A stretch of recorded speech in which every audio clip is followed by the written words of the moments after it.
মৌমিতার সুস্বাদু চ্যানেলে আপনাদের সবাইকে স্বাগত।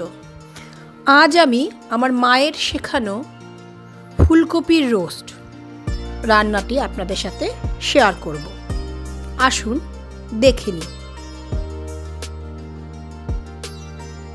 আমি এখানে একটা ছোট সাইজের ফুলকপি নিয়ে নিয়েছি, সেটাকে একটু বড় বড় করে টুকরো করে কেটে নিচ্ছি। মা এই ফুলকপির রোস্টটা এক একটা ছোট্ট ছোট্ট ফুলকপি দিয়ে, মানে গোটা ফুলকপি দিয়ে করতেন। আমাদের বাড়িতে সেই ফুলকপি মা লাগাতেন, তো এখন তো সেগুলো পাই না, বাজার থেকে কিনে আনতে হয়। তাও যতটা সম্ভব ছোট সাইজের ফুলকপি দিয়ে এই রান্নাটা করছি। প্রথমে ফুলকপিগুলোকে গরম জল দিয়ে হালকা করে ভাপিয়ে নিলাম। এইবার একটা মিক্সির বোলে অল্প পরিমাণে চারমগজ আর লঙ্কা বেটে নিচ্ছি। উনুনে কড়াই বসিয়ে দিয়েছি, তাতে সরষের তেল দিয়ে দিলাম।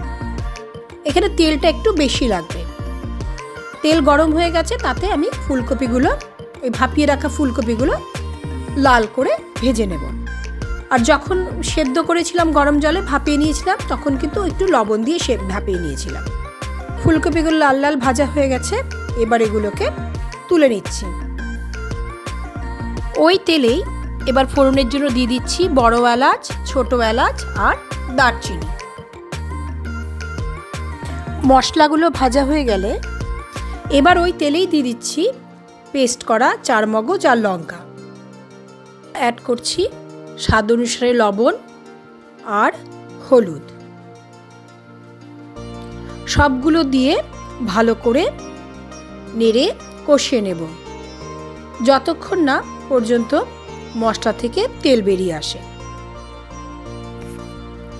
আমার মশলাটা কষে গেছে, এবার তাতে অল্প পরিমাণে জল দিয়ে দিচ্ছি। ঝোলটা ফুটে গেছে, এতে ভেজে রাখা ফুলকপিগুলো দিয়ে দিলাম।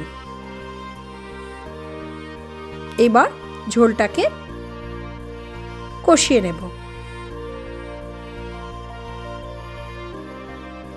ঝোলটা মাখো মাখো হবে, এখানে ঝোল ঝোলে হবে না, মাখো মাখো হবে।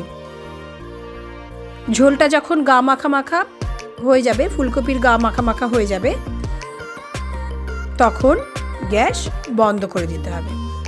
পুরো রান্নাটাই আমি মিডিয়াম আঁচে করেছিলাম। লাস্টে ঘি দিয়ে রান্নাটা নামিয়ে নিচ্ছি। তৈরি হয়ে গেল ফুলকপির রোস্ট। গরম গরম ভাত বা রুটি বা পরোটার সাথে সার্ভ করুন সুস্বাদু ফুলকপির রোস্ট। আমার ভিডিওটি ভালো লাগলে লাইক, শেয়ার এবং সাবস্ক্রাইব করতে ভুলবেন না।